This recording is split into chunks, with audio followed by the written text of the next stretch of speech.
Mom, I'm dying. Help me. I knew something was wrong the moment Ethan called me that Sunday morning. There was a tremor in his voice I hadn't heard since he was a little boy scared of thunderstorms. "Mom, I need to see you today. It's important."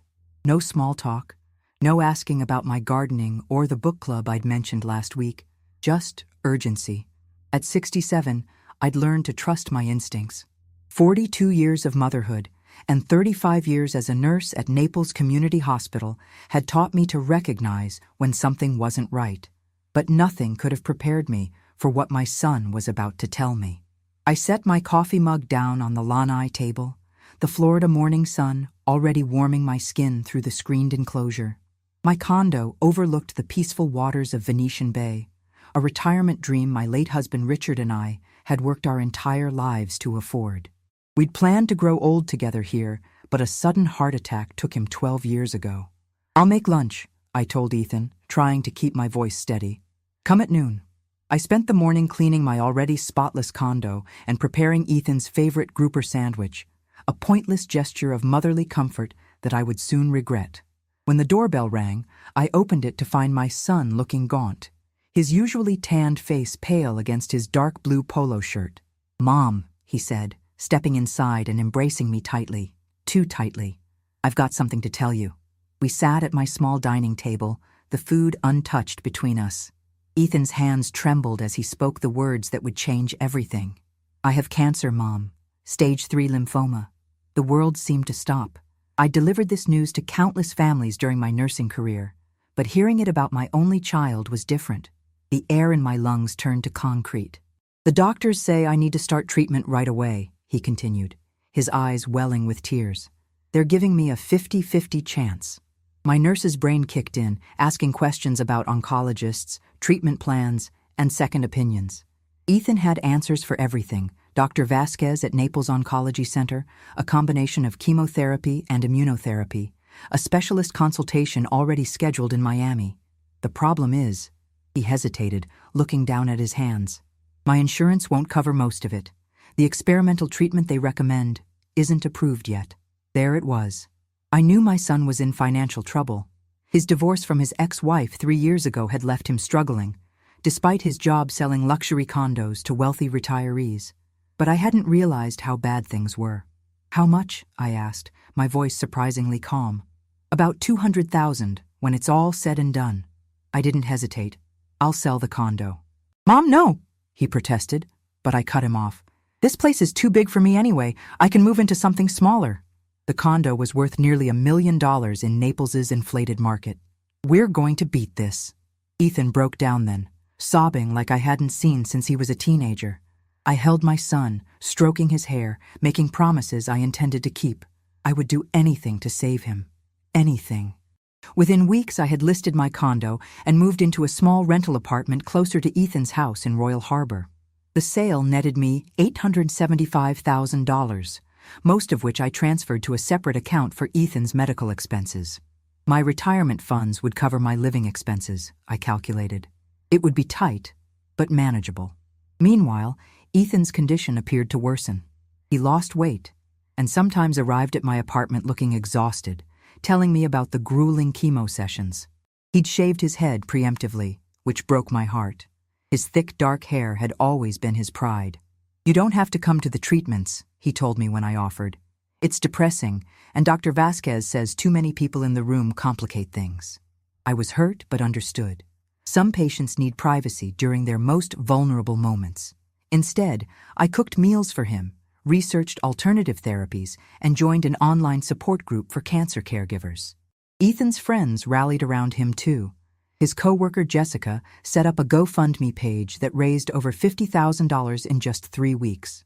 The local newspaper even ran a story about the community coming together to support him. I was so proud of Naples and so grateful. But 3 months into Ethan's treatment, something changed. It was subtle at first. Inconsistencies in his stories about appointments, mysterious weekend trips he attributed to trying to live life to the fullest while I can. When I offered to organize his medications, he became strangely protective of his pill bottles. "Mom, you've done enough," he insisted. "Let me handle this part." I might have believed him, if not for what happened at the pharmacy. I'd gone to pick up my blood pressure medication when the pharmacist, who knew me from my years at the hospital, asked how Ethan was doing. "Fighting hard," I said, with the practiced smile of a cancer mom. She looked confused. "I'm sorry, I thought he was better. He filled a prescription for allergies last week and seemed fine." My blood ran cold. "You must be mistaken. Ethan gets his medications from the oncology center." "Oh." Her face flushed with embarrassment. "Of course. I must be thinking of someone else." But I knew she wasn't. The seed of doubt had been planted. That night, I called my old colleague Camila Vasquez, who had become one of the top oncologists in Southwest Florida since we worked together in the 90s. "Camila, it's Marlene Winters," I said when she answered. "I need a favor, off the record." "Marlene, it's been ages. What can I do for you?" "My son is being treated for stage 3 lymphoma at Naples Oncology Center. I need to know he's getting proper care." It wasn't entirely a lie. A long pause followed. "Who's the attending physician?" "Dr. Vasquez. Like you, but no relation, I assume." Another pause, longer this time. "Marlene, there's no Dr. Vasquez at Naples Oncology. I know every oncologist in Collier County." My hand tightened around the phone. "Could he be new? Or perhaps a visiting specialist?" "No, honey. We're a small medical community. I would know." I thanked her and hung up, my mind racing. There had to be an explanation. Maybe Ethan had the name wrong, or the center wrong. Maybe. But deep down, I knew. A mother knows. The next day, I drove to the Naples Oncology Center during what should have been Ethan's treatment time, according to the schedule he'd shared with me. I sat in the parking lot for 3 hours. He never showed. That night, I couldn't sleep. I paced my small apartment, 35 years of medical training, battling with a mother's desperate hope. By morning, I knew what I had to do. I would investigate my son, methodically and thoroughly, as if he were a case study. If I was wrong, no one would ever need to know about my momentary doubt. But if I was right, I couldn't bear to finish the thought. I started by calling the hospital records department, where I still had friends. No Ethan Winters had been admitted or treated in the oncology ward in the past 6 months. I checked with 3 other hospitals in the area. Nothing. Next, I drove to Ethan's house when I knew he'd be at work. I still had the emergency key he'd given me years ago. What I was about to do felt wrong, a violation of trust. But if there was even a small chance my suspicions were correct, I had to know. Ethan's house was immaculate as always. He'd inherited his father's tidiness. I went straight to his home office and opened his filing cabinet. Medical bills should be there, insurance claims, something. Instead, I found bank statements showing cash withdrawals of thousands of dollars at a time. Credit card statements with charges from high-end restaurants, boutiques, and hotels in Miami, all during times when Ethan had told me he was too sick to leave his house. And then, in the back of his desk drawer, a small bag of white powder and a rolled-up $100 bill. My hands trembled as I closed the drawer. The pieces were falling into place with sickening clarity. My son, my only child, was lying about having cancer. He had taken my life savings, the community's donations, and spent it on cocaine and luxury. I sank into his office chair, a strange calm washing over me. Shock, probably. I should have been crying, screaming, falling apart. Instead, I felt something hardening inside me, a resolve I'd never known I possessed. I carefully replaced everything exactly as I'd found it and left, locking the door behind me. In my car, I sat staring at Ethan's perfect little house with its manicured lawn and royal palm trees. "You've picked the wrong woman to deceive," I whispered to myself, my voice steady and cold. The nurse, the widow, the mother who had sacrificed everything, she was gone now. In her place was someone new, someone who would make sure justice was served. I started the car and drove away, my mind already formulating a plan. Ethan had no idea what was coming. For 3 days, I lived in a state of controlled fury. I went through the motions, grocery shopping, watering my plants, even attending my book club, all while carrying the weight of Ethan's betrayal like hot coal in my chest. I needed evidence, irrefutable proof that would stand up not just in the court of public opinion, but in a real courtroom. Because make no mistake, I intended to see my son face legal consequences. Marlene, you're awfully quiet tonight, my friend Loretta remarked, as our book club discussed the latest bestseller on my small apartment patio. Are you worried about Ethan? The concern in her eyes nearly broke me. Loretta had contributed $5,000 to Ethan's GoFundMe. So had most of our friends. Just tired, I lied, pouring more Chardonnay into her glass. The medication has him stabilized this week. The words tasted like poison on my tongue. How many lies had I unwittingly spread on his behalf? How many people had emptied their pockets for my son's luxury lifestyle and cocaine habit? After my friends left, I sat alone with my laptop, creating a meticulous plan. My nursing career had taught me to document everything, to build cases that could withstand scrutiny. This would be no different. First, I needed professional help. The next morning, I called Victoria Ramirez, an attorney specializing in fraud cases, whose name I'd found after hours of research. Her office was in a sleek building downtown, all glass and polished stone. "Mrs. Winters," she said, gesturing for me to sit in the leather chair across from her desk. "You mentioned a potential fraud involving your son on the phone. I must admit it's unusual for a mother to pursue such a case." "I've never been a conventional mother," I replied, placing a folder on her desk. "And what my son has done isn't just a family matter, it's criminal." I'd prepared a timeline of events, copies of my banking records showing transfers to Ethan, screenshots of the GoFundMe page that had raised over $50,000, and photos I'd surreptitiously taken of the cocaine in his desk. Victoria reviewed the documents, her expression growing more serious with each page. "This is compelling, but not conclusive. We need medical records, or rather proof of their absence, and evidence linking the funds directly to illicit purchases. Tell me what you need, and I'll get it." She studied me for a moment. "Mrs. Winters, pursuing this will likely destroy your relationship with your son permanently. Are you certain this is what you want?" I didn't hesitate. He destroyed our relationship the moment he exploited my love and the community's goodwill. What I want is justice. Victoria nodded, seemingly satisfied with my resolve. "Then we'll need to involve law enforcement. I have a contact at the Naples Police Department who specializes in financial crimes." 2 days later, I sat across from Detective James Calloway in a sparse interview room.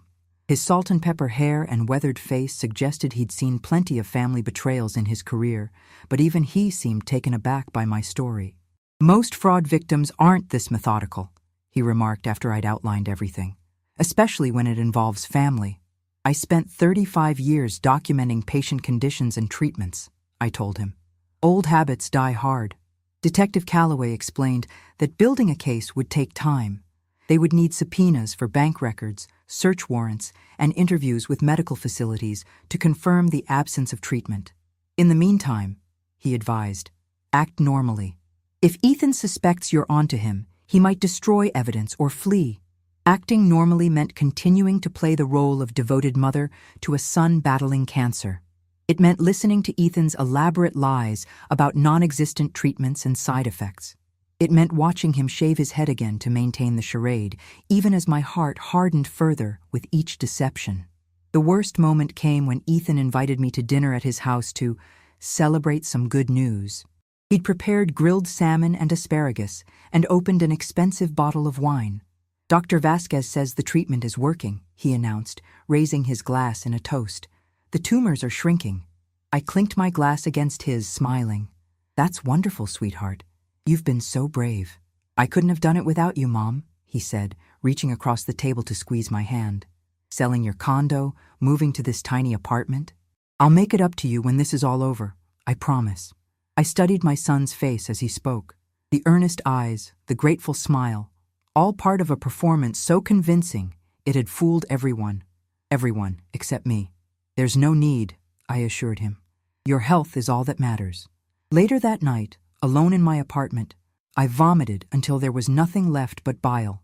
Not from the rich meal, but from the realization that my son was a consummate sociopath. The sweet boy who had once brought me dandelions from the yard and cried when his father died was gone, or perhaps had never truly existed. 2 weeks later, Detective Calloway called. "We have enough for a search warrant. We'll execute it tomorrow while your son is at work." "I want to be there," I insisted. Mrs. Winters, that's not standard procedure. Nothing about this case is standard. I know where to look. After some negotiation, Calloway agreed to let me accompany the search team as a person with knowledge of the residents. The next day, I watched as officers methodically went through Ethan's house. In his bathroom cabinet, they found a bottle of syrup of ipecac, used to induce vomiting, and laxatives explaining his apparent weight loss and pallor. In a fireproof safe in his closet, they discovered nearly $30,000 in cash, along with multiple bags of cocaine. But the most damning evidence was on his laptop. Emails between Ethan and a graphic designer friend, creating fake medical letterhead. Screenshots of medical websites he'd used to research lymphoma symptoms to mimic. A spreadsheet tracking his performance, weight loss goals, symptom schedule, and anticipated recovery timeline when the money would presumably run out. And photos. Dozens of photos of Ethan with a young woman at beach resorts, on a yacht, at exclusive Miami nightclubs, all time-stamped during his supposed worst chemo weeks when he'd told me he could barely leave his bed. "Who is she?" I asked Detective Calloway, pointing to the woman. "We'll find out," he promised. They did. Her name was Sophia Chen, a 32-year-old pharmaceutical sales rep Ethan had been dating for 6 months. When questioned, Sophia was horrified to learn that Ethan's cancer was fabricated. She thought his occasional treatments were for a minor condition he didn't like discussing. "He told me his mother was overreacting about his health," she told the detectives, "that you were controlling and insisted on paying for private treatments he didn't really need." Another lie. Another knife in my heart. With the evidence mounting, Victoria advised me to take the next step, freezing Ethan's assets and recovering what funds we could. "The criminal case will take time," she explained, "but we can file for civil asset forfeiture immediately based on the evidence of fraud." I also needed to protect myself. If word got out that Ethan had been faking his illness, the community that had so generously supported him might wonder if I had been complicit. I needed to get ahead of the story. That's where Eleanor Wells came in. A respected investigative journalist for the Naples Daily News, Eleanor had built her career exposing corruption in local government and businesses. Victoria arranged a meeting at her office. "Mrs. Winters," Eleanor said after hearing my story, "I have to admit this is one of the most disturbing cases of fraud I've encountered. You're sure you want to go public with this? It will be extremely painful for you." "More painful than learning my son faked cancer to steal my life savings?" I asked. "I doubt it." We agreed that Eleanor would work closely with Detective Calloway, publishing nothing until arrests were made, but building a comprehensive exposé that would run the day Ethan was taken into custody. Everything was in place. The police had their evidence. Victoria had prepared the civil asset paperwork. Eleanor had her story ready. All we needed was the right moment to spring the trap. It came sooner than expected. Detective Calloway called me on a Wednesday afternoon. "Mrs. Winters, we've been monitoring your son's accounts as authorized by the warrant. There's been a large cash withdrawal, and he's booked a one-way ticket to Cancun for tomorrow morning. We need to move now." My heart raced. "He's running." "Appears so. We're assembling a team to make the arrest at his home this evening. Given the circumstances, I thought you should know." I thanked him and hung up, my hands trembling slightly. After weeks of investigation, it was finally happening, but something felt unfinished. I needed to see Ethan's face when he realized his mother had been the architect of his downfall. I called him immediately. "Ethan, I just made some of your favorite key lime pie. Can you come over for dessert tonight?" "Sorry, Mom," he said, sounding distracted. "I'm packing for a business trip." "Rain check?" "It won't keep until you get back," I insisted, injecting disappointment into my voice. "Just a quick visit? I hardly see you these days with your treatments and work." He sighed. "Fine, I'll stop by around 7. I texted Detective Calloway with the update. He wasn't happy about my improvisation, but agreed to have officers waiting nearby. At 6:55 p.m., I placed the key lime pie, which I had indeed baked that afternoon, on the coffee table alongside 2 plates.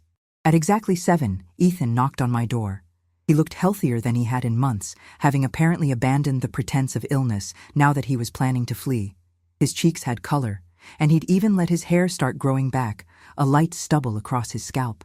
"Hey, Mom," he said, giving me a quick kiss on the cheek before glancing at his watch. "I can only stay a few minutes."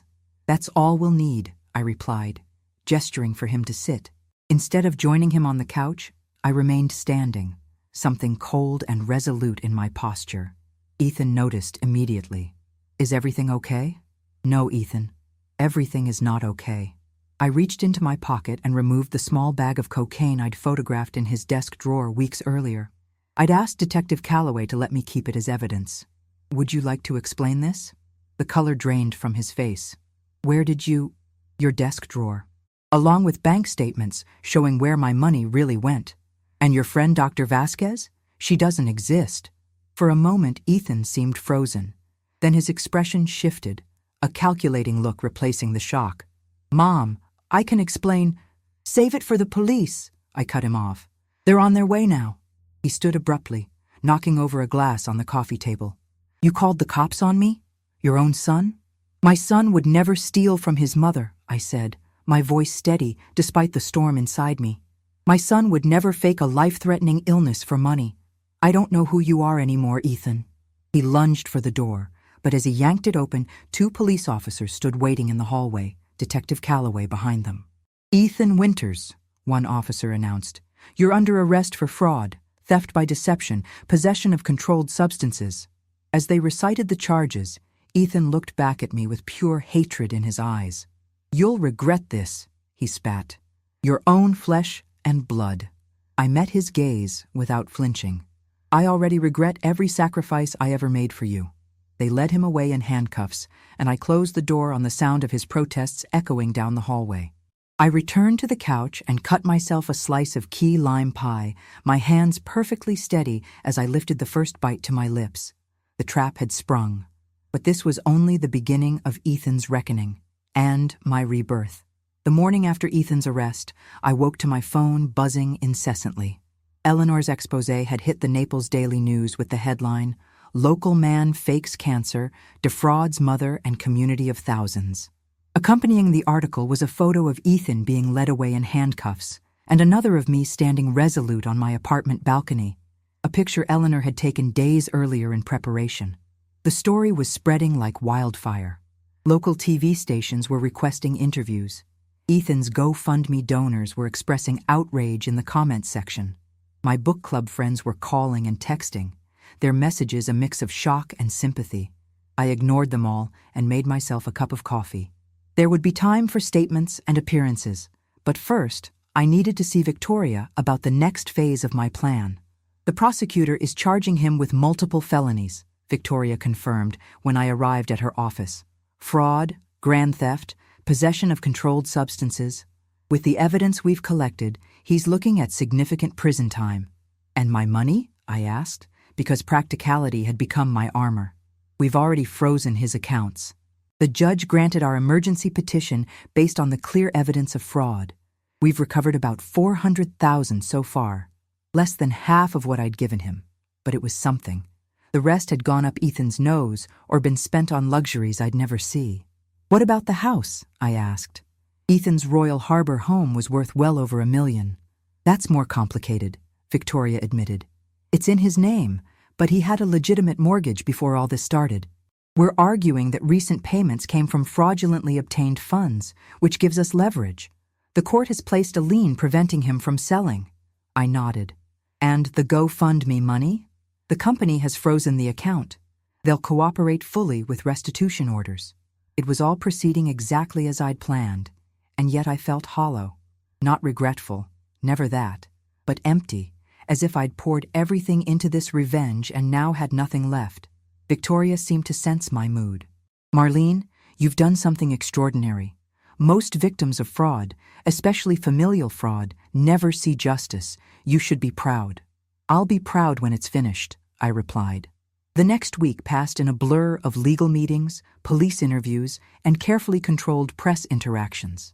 Eleanor's follow-up articles painted me as a courageous whistleblower rather than a vengeful mother, exactly the narrative I needed. Ethan, meanwhile, had been denied bail as a flight risk. His expensive defense attorney, paid for by funds the court hadn't yet frozen, was already floating the idea that his actions stemmed from untreated mental health issues and addiction. I scoffed when I read this in the paper. The only mental illness my son suffered from was pathological selfishness. 10 days after the arrest, I received an unexpected visitor at my apartment. Sophia Chen, Ethan's girlfriend. She looked younger in person than in the photos, her face drawn with stress. "Mrs. Winters," she said when I opened the door. "I'm so sorry to bother you, but I needed to speak with you directly." I hesitated, then invited her in. My apartment was small but tidy, with a few of my favorite pieces from the condo arranged carefully to make it feel like home. "I want you to know I had no idea about Ethan's lies," she said, perching nervously on my couch. "When we met, he told me he had a minor blood disorder that required occasional treatments, nothing serious." "Did he ask you for money?" I questioned. She shook her head. "No, actually. He was always paying for everything, expensive dinners, weekend trips. Now I understand where that money came from." Her eyes filled with tears. "I'm so ashamed. I should have realized something wasn't right." Looking at her distress, I felt a surprising kinship. We were both victims of Ethan's elaborate deceptions. "You have nothing to be ashamed of," I told her. "Ethan fooled everyone. He was raised by a nurse and still managed to convince me he had cancer." She wiped her eyes. "The detectives asked me to testify about the trips we took during times he claimed to be bedridden with chemo side effects." "Will you?" Sophia straightened her shoulders. "Yes. What he did to you, to everyone who donated, it's unforgivable." After she left, I sat alone with my thoughts. The criminal case was proceeding, the civil recovery was underway, and public opinion had solidified against Ethan. But something was still missing. The answer came in the form of a call from Detective Calloway the next morning. "Mrs. Winters, we found something interesting while executing another search warrant at your son's office. A safety deposit box key." The contents of the box proved to be the final nail in Ethan's coffin.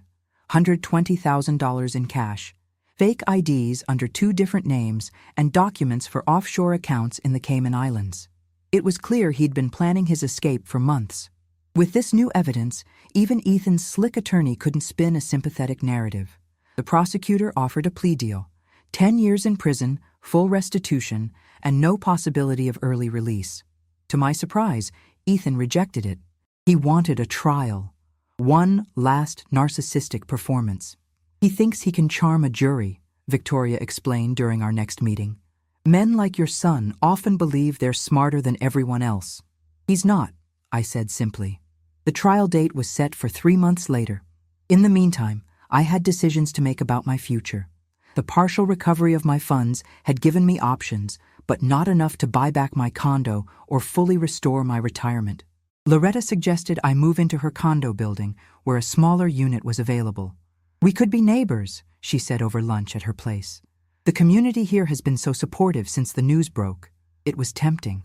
After weeks of isolation and legal battles, the idea of friendly neighbors and Gulf views had its appeal.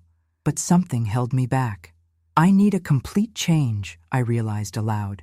"As long as I'm in Naples, I'll always be the woman whose son faked cancer." Loretta nodded in understanding.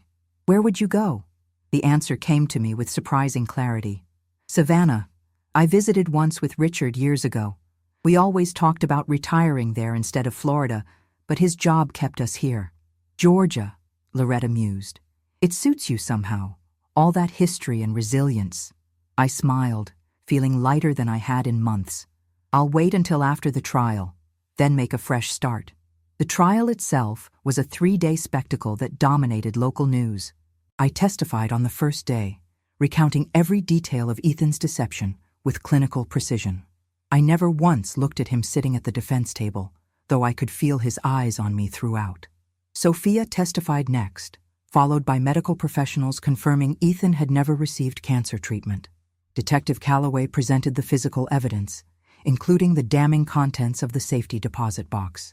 By the time the prosecution rested its case, even Ethan seemed to recognize the inevitability of his conviction.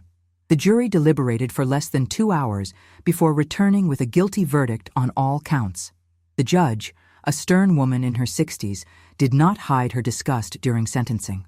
"Mr. Winters," she declared, "you have committed a fraud that is breathtaking in its cruelty and calculation.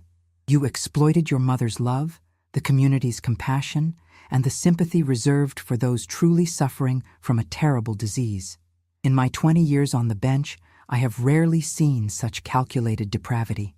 She sentenced him to 15 years in prison, 5 more than the original plea offer, with no possibility of parole for at least 12 years. Full restitution was ordered, and any future earnings would be garnished until I was repaid in full. As the bailiffs led Ethan away, he finally looked directly at me. In his eyes, I saw not remorse, but something darker, a hatred that might have chilled me once. Now I met his gaze evenly, unmoved. He was no longer my son in any way that mattered. Outside the courthouse, reporters clamored for a statement. With Eleanor at my side, I approached the microphones. "Justice has been served today," I said, my voice steady. "Not just for me, but for everyone who believed in my son's lies. I hope this case serves as a warning that deception on this scale, exploiting the worst fears and deepest compassion of others, will not be tolerated." A reporter called out, "Will you ever forgive your son?" I considered the question carefully before answering. Forgiveness is not in my heart right now, nor do I believe it should be. Some betrayals run too deep for reconciliation. What I will do is rebuild my life, stronger and wiser than before. With that, I turned and walked away from the cameras, from the courthouse, and from the shattered remains of my old life. Ahead lay Savannah, with its moss-draped oaks and riverfront promise. Ahead lay whatever future I chose to create for myself, without the burden of a son who had proven himself unworthy of a mother's love. Savannah embraced me like an old friend. My cottage near Forsyth Park, purchased with what remained of my recovered funds, became my sanctuary. White wisteria draped the small porch where I now take my morning coffee, the Spanish moss in the oak trees swaying gently in the Georgia breeze. It's been 2 years since Ethan's sentencing. The civil courts eventually forced the sale of his house, recovering another $400,000 for me after the mortgage was settled. Combined with my savings and a part-time position I took at a nursing school, I've rebuilt a modest but comfortable life. Sometimes, walking through the historic squares, I catch myself smiling, a genuine smile that reaches my eyes. The kind I thought I might never feel again after the betrayal. I've made new friends here. No one knows my story unless I choose to share it. I'm just Marlene, the retired nurse from Florida who teaches part-time and makes excellent lemon squares for neighborhood gatherings. Ethan writes me letters from prison. I return them unopened. Victoria forwards me updates on his appeals, all denied, and his attempts to secure early release, all rejected. The justice system, which so often fails victims, has stood firm in his case. Loretta visits twice a year. During her last trip, she brought news that Sophia had married and moved to California. Good for her, escaping Ethan's shadow as I have. My story has faded from the Naples news cycle, replaced by newer scandals and tragedies. But occasionally, I receive messages from other parents who have experienced similar betrayals, seeking advice or simply connection with someone who understands. I answer each one. This morning, I submitted the final payment on my cottage. Full ownership, free and clear. As I signed the documents, I realized something profound. Ethan took almost everything from me, but in doing so, he inadvertently gave me something precious: the freedom to discover my own strength. I am 69 years old, and for the first time in my life, I answer to no one but myself. If you've been through something similar, know you're not alone. Subscribe to my channel for more real-life stories of survival and justice. And remember, it's never too late to reclaim your power. Hit that notification bell to join our community of survivors.